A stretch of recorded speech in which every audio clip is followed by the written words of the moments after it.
I don't know what I've been told, a Slipspace engine ain't got no soul.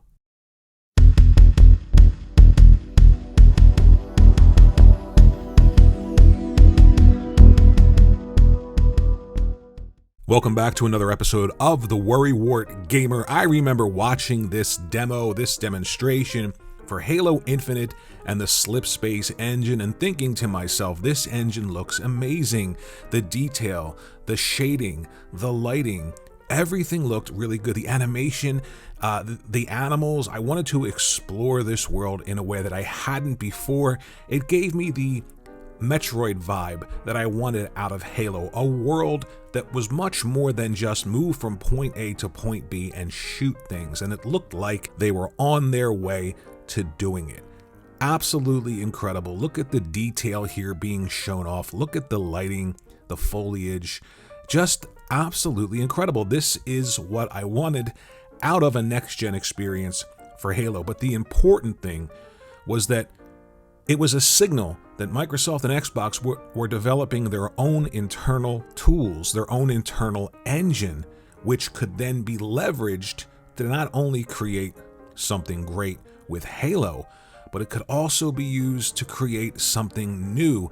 And when you have your own tools, you can specifically target your own hardware. It's why some other developers who have their own engines always seem to be a generation ahead when it comes to everything else, because they figured out creating their own tools, being platform specific, allows their developers and their teams to squeeze their hardware in ways that maybe other developers, third-party developers making games for those platforms can't. It's why the Naughty Dog engine allows Naughty Dog's games to look a generation ahead of everyone else's. It's why Guerrilla's in-house Decima engine allows games like Horizon Zero Dawn and Horizon Forbidden West and Death Stranding to look so much better than other developers' work on their platform. This is something that as a first party, you always want to do. You want your own in-house tech to be exclusive to your teams,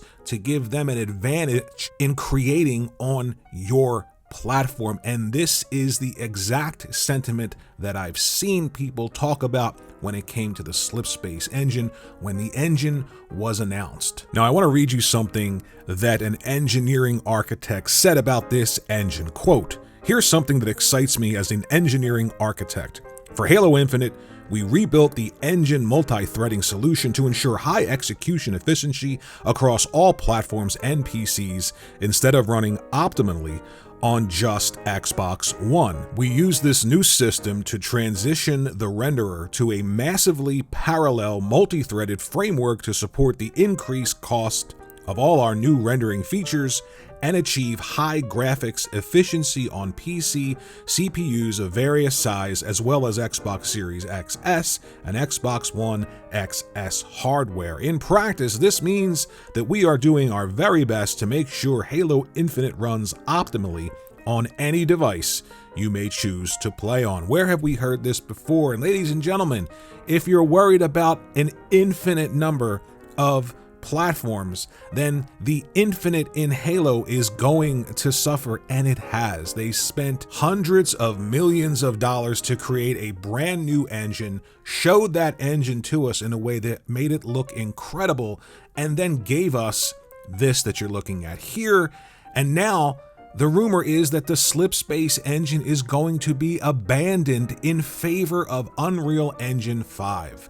Every third party is going to license Unreal Engine, and now everything that would make 343 or any other first party special within Microsoft and Xbox a custom engine built from the ground up that can be shared among teams, just like the Naughty Dog engine, just like Guerrilla Games and the Decima engine. Well, that's all rumored to be gone now, and we're just going to go back to Unreal Engine. What was the point of spending all of this money?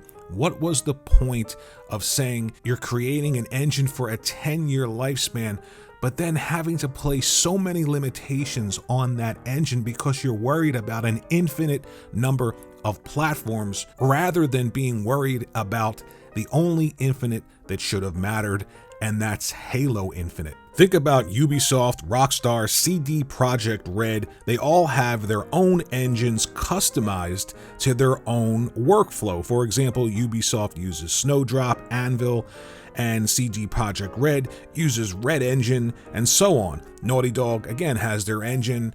Guerrilla has their engine. It's how you take your creators and give them a competitive advantage with specific hardware. Third parties create their own engines because they want to stand above everyone else, and first parties create those engines that give them those games that look a generation ahead.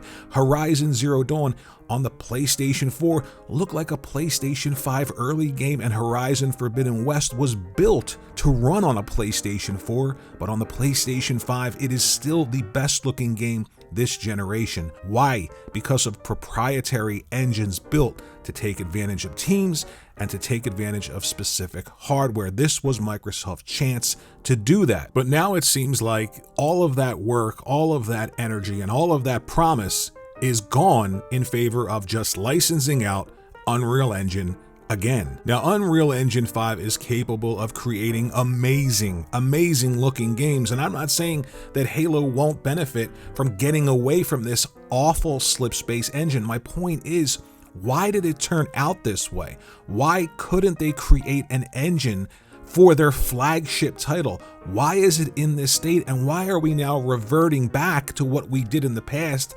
licensing out engines? What was the point of all of this? And the disappointment is they don't have any in-house engines now to make them stand out. There isn't that excitement of their own tools being used to squeeze their own hardware in ways that maybe other third-party engines simply can't, because they're third-party engines. I was excited. A new engine. It was a signal that maybe they were moving in the direction that Sony has in the past, creating their own tools to give them that competitive advantage, to make their games look a generation ahead. And now all of that conceivably is going to be scrapped, and we're back to probably what we should have done in the first place, and that's just focus on a really great Halo Infinite single-player campaign and multiplayer complete game released to the fans. Let me know what you think in the comments section below. Thanks for watching, and I'll see you in the next video.